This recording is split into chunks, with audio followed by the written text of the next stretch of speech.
जी तो friends, freelancer पर skill select करना एक बहुत इंपॉर्टेंट और क्रूशियल पॉइंट है। और आपको कौन सी स्किल सेलेक्ट करनी चाहिए और आपको क्या मैक्सिमम 20 की 20 स्किल सेलेक्ट करनी चाहिए या आपको कम स्किल सेलेक्ट करनी चाहिए, इस सवाल का जवाब जानने के लिए ये जानना ज़रूरी है कि जब क्लाइंट एक प्रोजेक्ट पोस्ट करता है तो उसका मेथड क्या होता है, वो किस प्रोसेस से गुजरता है।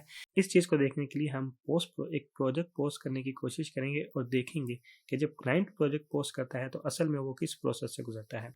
सबसे पहले क्लाइंट एक प्रोजेक्ट का नाम चूज़ करता है। फॉर एग्जांपल, अगर आप एक लोगो बनवाना चाहते हैं तो logo design for a shoe company, और उसके बाद क्लाइंट अपनी डिस्क्रिप्शन लिखेगा।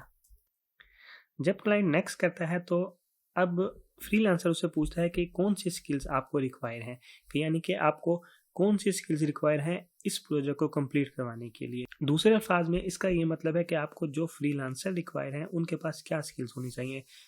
तो उसने automatically logo design, graphic design, Photoshop, Illustrator और 3D डिज़ाइन की स्किल्स सेलेक्ट कर ली हैं। अब उसने 5 स्किल्स सेलेक्ट की हैं। क्लाइंट इनको एडिट भी कर सकता है और चेंज भी कर सकता है, लेकिन मैक्सिमम 5 स्किल से ज़्यादा स्किल्स ऐड नहीं कर सकते। फॉर एग्जांपल, अगर मैं यहाँ पर फोटोशॉप डिज़ाइन की स्किल ऐड करना चाहूँ तो ये मुझे ऑप्शन दे देगा कि you can select maximum 5 skills.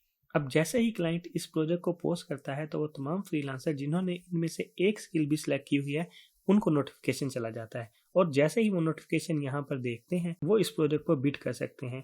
इसलिए ये चीज़ समझना बहुत ज़रूरी है कि आपने अगर इनमें से एक स्किल्स भी सिलेक्ट की होगी तो आपको नोटिफिकेशन आ जाएगा। तो इसलिए आपको बहुत ज़्यादा स्किल सिलेक्ट करने की ज़रूरत नहीं है, आपको एक रिलेटेड स्किल्स ही सिलेक्ट करना काफ़ी है। इसलिए आपको एक्सेसिव नोटिफिकेशन से बचने के लिए आपको कोशिश करनी है कि आप सिर्फ रिलेटेड स्किल्स और वो स्किल जो कि ज़्यादा डिमांडिंग है या जिनमें जॉब अपॉर्चुनिटी ज़्यादा है उन्हीं को सिलेक्ट करें।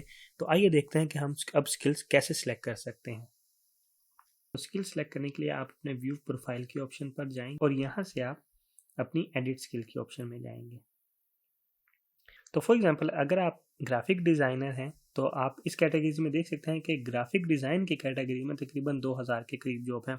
इसी तरह से आप फोटोशॉप की कैटेगरी में देख सकते हैं कि 1000 के करीब जॉब हैं। सिमिलरली लोगो डिज़ाइन में भी हाई जॉब्स हैं। तो उसके लिए आपको कोई ऐसी कैटेगरी जिसमें फॉर एग्जांपल ब्राउज़र डिज़ाइन की में 82 जॉब्स हैं तो आपने ये कैटेगरी सेलेक्ट नहीं करनी, क्योंकि अगर क्लाइंट ब्राउज़र डिज़ाइन के लिए भी जॉब पोस्ट करेगा तो लाजमी बात है कि उसमें से एक ग्राफिक डिज़ाइन की कैटेगरी होगी और आपको उसका नोटिफिकेशन ज़रूर आएगा, चाहे आपने ब्राउज़र डिज़ाइन की कैटेगरी सेलेक्ट ना की हो। लेकिन अगर आपने ब्राउज़र डिज़ाइन की कैटेगरी सेलेक्ट की होगी और आपने ज़्यादा कैटेगरी सेलेक्ट की होंगी तो आपकी वो कैटेगरीज आपकी मेन स्किल बन जाएंगी, जिसका आपको लॉन्ग रन में जो है थोड़ा सा नुकसान हो सकता है। कैसे हो सकता है इसको डिटेल में डिस्कस करेंगे, लेकिन फिलहाल के लिए पॉइंट ये है कि आपने उन्हीं कैटेगरीज को सिलेक्ट करना है जिनमें हाई जॉब्स हैं।